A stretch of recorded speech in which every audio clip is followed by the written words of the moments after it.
we just came from the T-Bird Roadhouse. Yeah, right? T-Bird Roadhouse, right up the street from us. Mm-hmm. Little neighborhood biker kind of bar. Yeah. We went to go see our neighbor Robert play because he plays drums. Yeah. And he was playing there tonight. So we came from our gig in Brighton to go see him play. Right. Which was really fun. It was a really good blues band. Not my thing, blues, but I could recognize how good it was. And this neighborhood, I mean, he was telling us, we're talking to our neighbor Robert, who's a drummer. Uh-huh. Also, I met our neighbor across the way, Judy, yesterday while I was working on landscaping, and her third offspring, one of her sons, I guess, she has 2 daughters and a son? I don't know. 3 kids. The third one is also a drummer. And then apparently a couple streets over, there's yet another drummer, and there's another drummer 1 street over this way. Yeah, and a guitar player who lives up at the top of the hill. It's a cool neighborhood. Weird musician-y neighborhood. Yeah, love it. Yeah, maybe everywhere is, and we just didn't know before. It seems like an odd number, though. It seems like a lot of people. And it's a lot of drummers. A lot of drummers, yeah.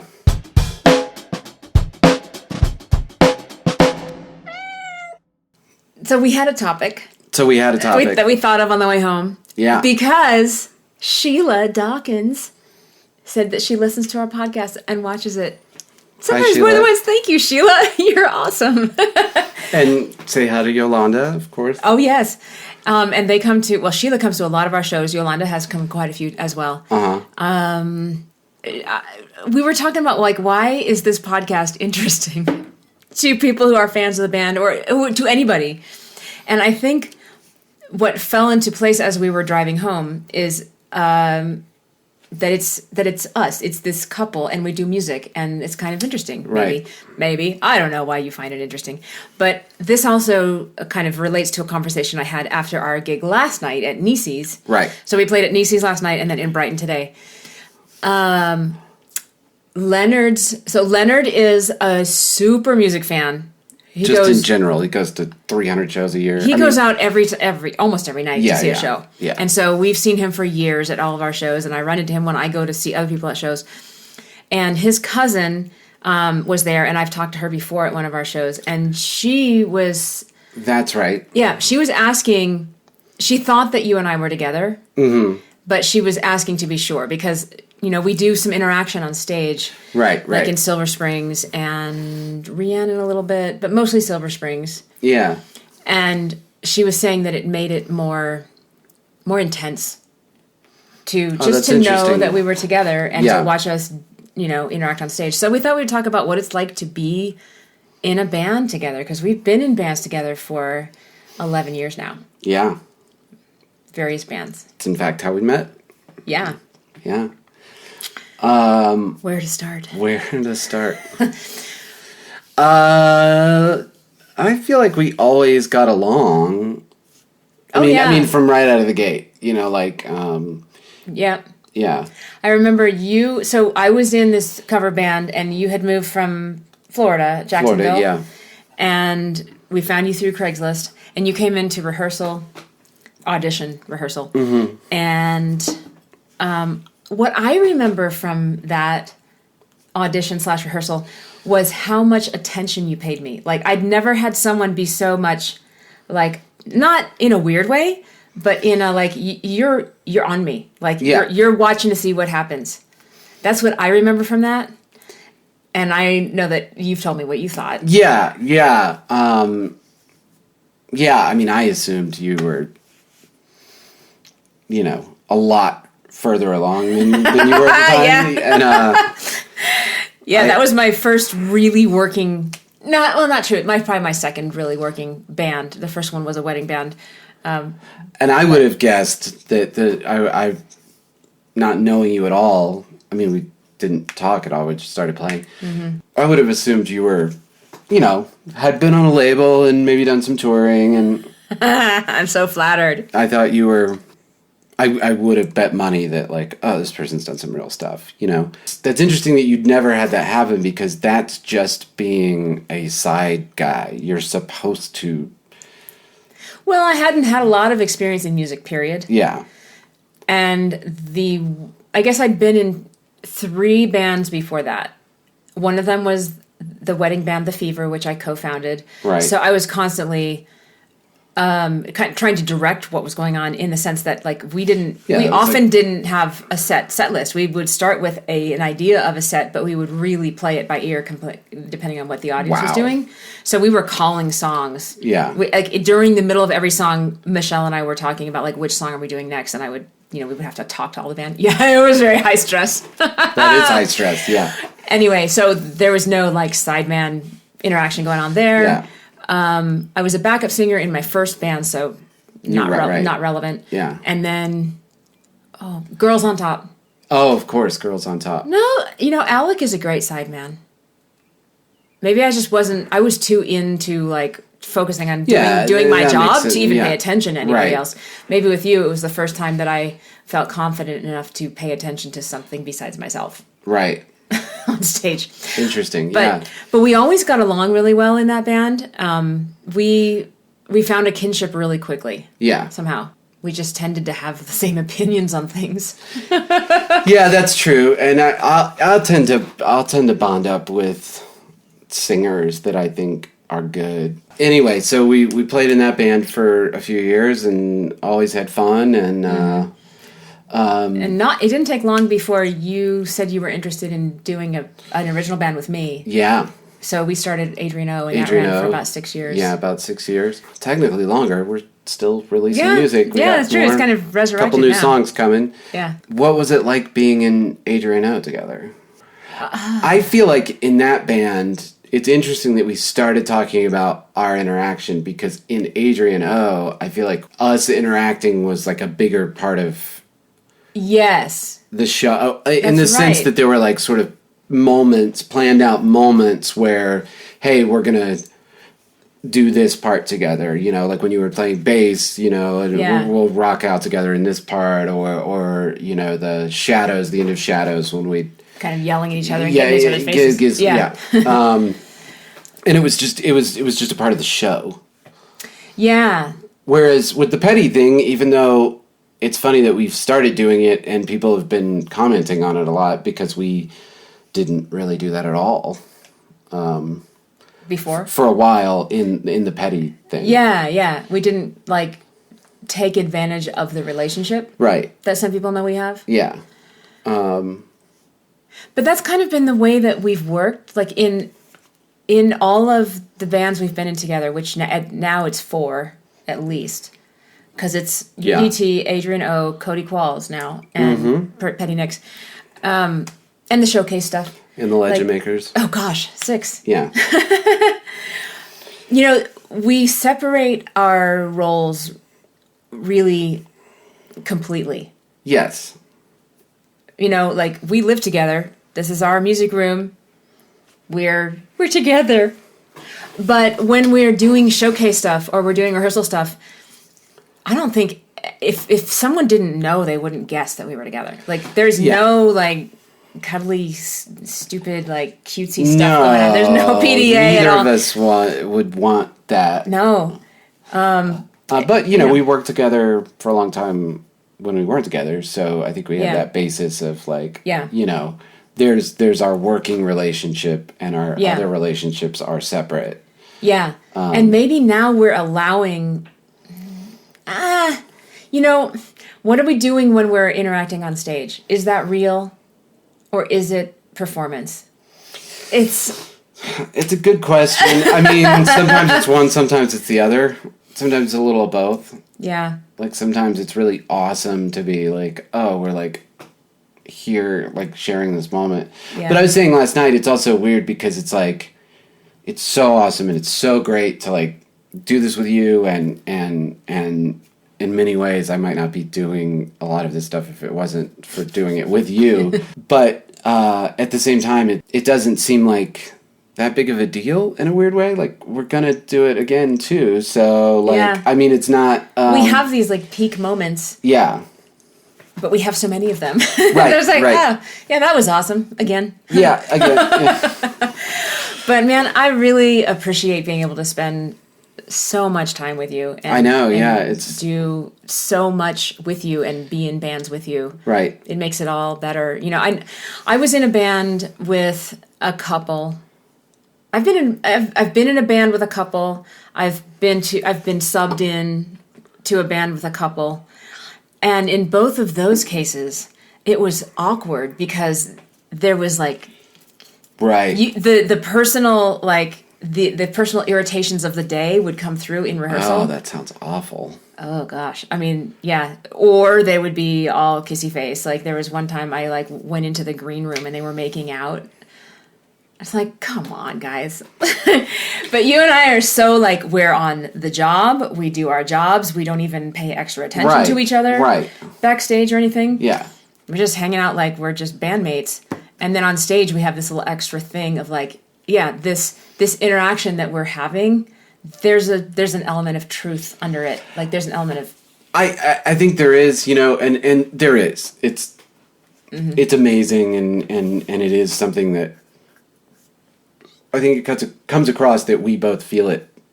You know, there's some electricity there. Yeah. At the same time, we've learned over the years how to use that dynamic and kind of throw it out into the room. I think we may have just gotten much better at... It's not about us. Right. It's about us and them, or us throwing out into the room is a great way to put it. Yeah. And I think we maybe have just gotten better at that, and that's why people are commenting so much, because it does, you know. Well, I thought it was so interesting because you were saying on, and you were totally right. We talked about it a bunch of different ways. Now I don't remember. It must have been Gold Dust Woman. Anyway, we were at Nissi's last night. Yeah. And I said it in a different way. The new Nissi's, blah, blah, blah. Blah, blah, blah. Gorgeous place. Gorgeous place. So glad they were able to open again. Yeah. Anyway, the crowd anyway, the crowd just needed, to me, I was like, they're smoldering. We got to throw some gas on this and light it on fire. They're right here. They need to be pushed over the edge. Yeah. You know? And you took off on, I think it was Gold Dust Woman. Well, I saw all these people streaming to the front. Yeah. You know, the dance floor was half full, and then we started Gold Dust, and it was just like every aisle was full of people walking to the dance floor. Yeah. I was like, oh, we need to use this song. Right. But we've never rehearsed doing that song like in any other form than we do it. Yeah, we've never jammed it out before. Right. Yeah. But I had just watched Stevie Nicks' version from when she played Red Rocks a couple weeks ago, and it was 9.5 minutes long. And so I had been thinking I wanted to bring a little extension to the band. But we just did it in the moment on stage. But I was thinking it, and so all I did was avoid the mic and look at you, like, help me extend this. Yeah. But you knew already. I knew immediately. Which was all the more interesting because I could not hear you at all last night. Yeah. Because neither of us had monitors, because they only have 5 monitors. This beautiful room, they have 5 monitors. Anyway, not going to talk about it. Yeah, it was just one of those things. It was immediately clear what you were doing. Like, it was just like, oh, yeah. And I was like, also... genius, like that's what needs to happen here. Like we don't want to just end this song and whatever. We can take this up to the next level. Yeah. Here's the spot. And I think also we probably think the same because we both done performance coaching and whatever. And like I was had been for 15, 20 minutes, like looking for a spot. Like, how are we going to light this up? And then as soon as you were like, not going back, I was like, oh, I get it. All right, here's what we're going to do. And I think it worked. I mean, I think there's that. I mean, that's a different thing to talk about, but there is that tipping point with a crowd. Where you kind of like, you know, where you get them on your side. Yeah, exactly. Like they're ready to be all in with you. They're all in. They're going to stay the whole night. That was the weird thing about the Ute Theater is they were all in from the moment we walked on stage. True. That was definitely different. And I think that is something, I wonder if too, having done music as long as we have, and then having been together for as long as we have, we do communicate very well and very easily, and we don't, like, we can give each other a look. And yeah. So when we're, like, jamming out together or something, we know we're going to be waiting till a 4 or 8 bar section. Yeah. And then one of us will, like, give bigger eyes. Yeah. Just a little thing. Just like, not anything that anybody could see. But, like, a little nod or a little, like, we're going to, on the next one, we're going to depart and go to our... We're going to split.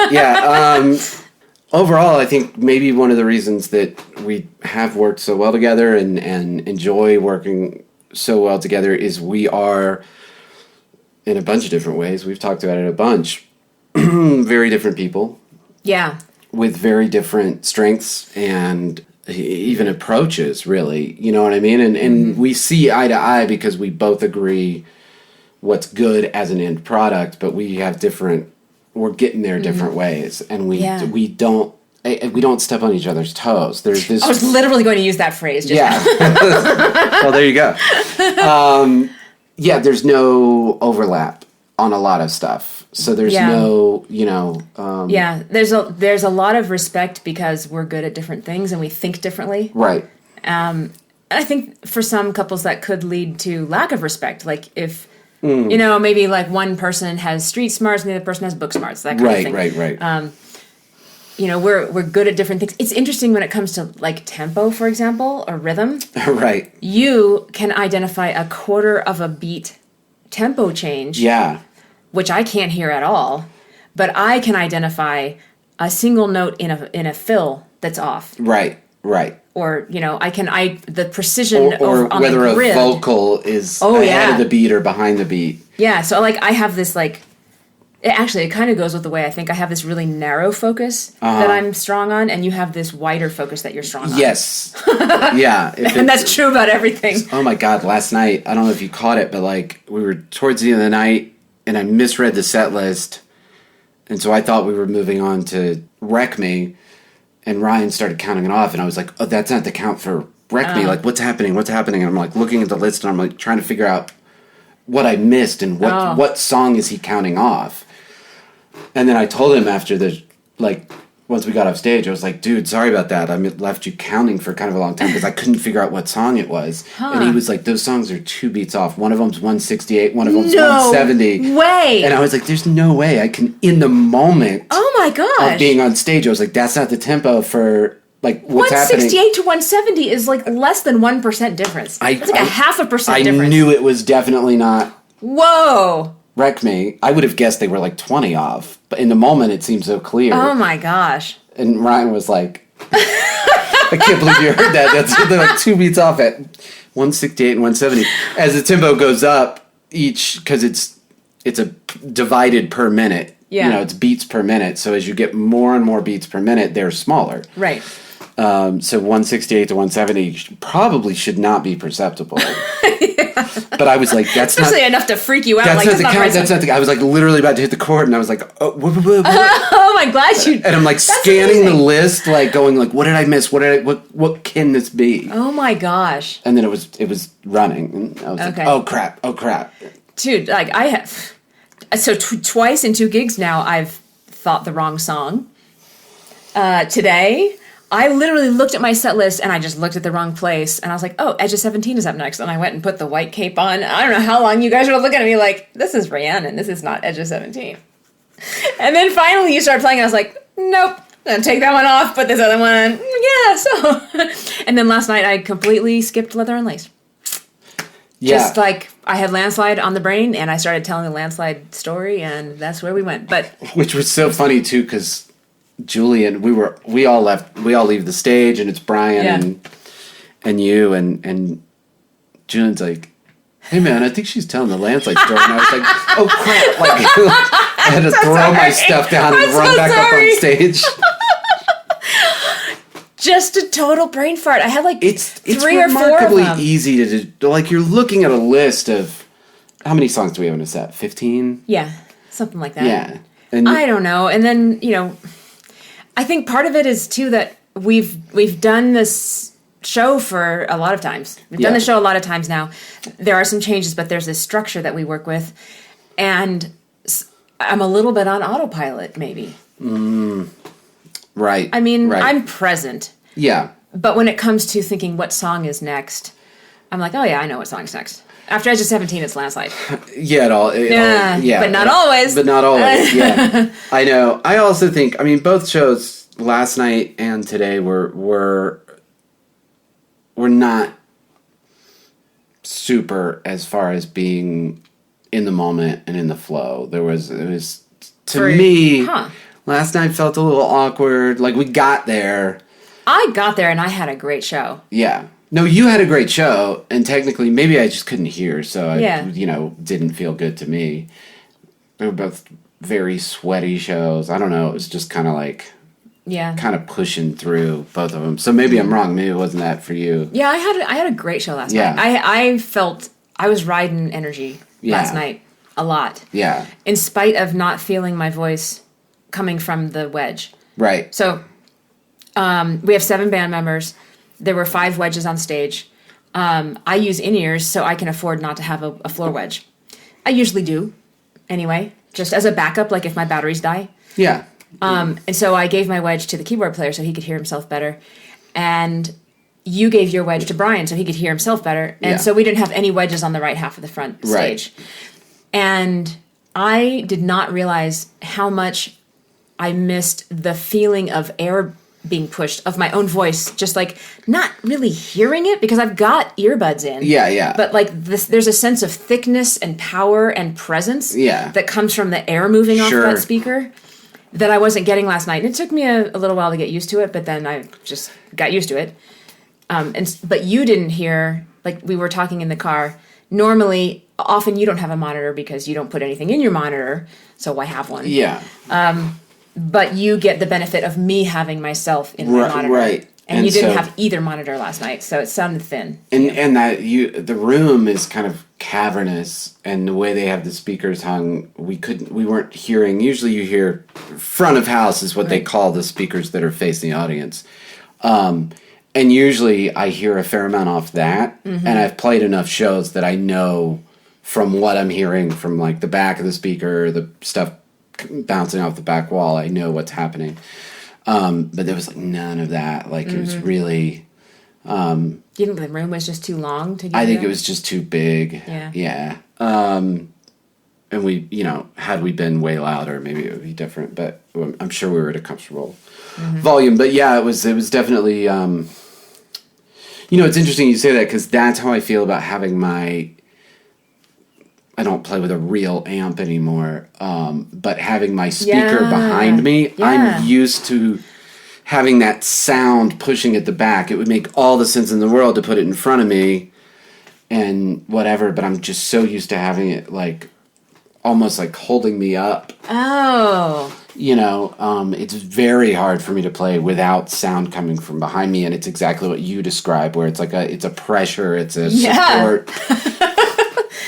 Yeah, I could hear myself just fine because I heard my ear, my voice in my earbuds, but there just wasn't like a strength to it. It sounded correct but thin. That's totally how I feel. Like if I didn't use a speaker, we did one show where I just forgot it or something happened, or maybe I had to give it to somebody else for a monitor. Who knows? But I did have a monitor, and I just had my guitar coming back in my face. And that's not where I'm used to it coming from. That's so interesting. Yeah. It's a bizarre thing. Have you been in any bands with couples? No. Oh. I have never been in bands with girls. That's right. You told me that when you joined UDT. That was the very first female musician I've been in a band with. Don't get me wrong. I've produced a lot of even all-female bands. Right. That was even my big break as a recording engineer was Riot Girl lesbian punk bands. So I've worked with a lot of women, and I've worked with women on songwriting and production, whatever. I've never been in a band with another. Yeah, so never have.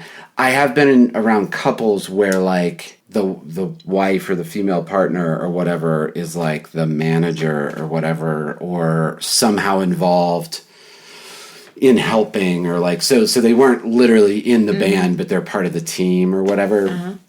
And that was generally miserable. They were, really? Yeah, generally they were like, whoever, the couple times that was the case, they, fighting constantly and, sniping at each other. And I feel so lucky. Yeah. And it was just for everybody else that was around, you were just like, well, I guess I'll just turn around for a while you guys argue about whatever this is, because,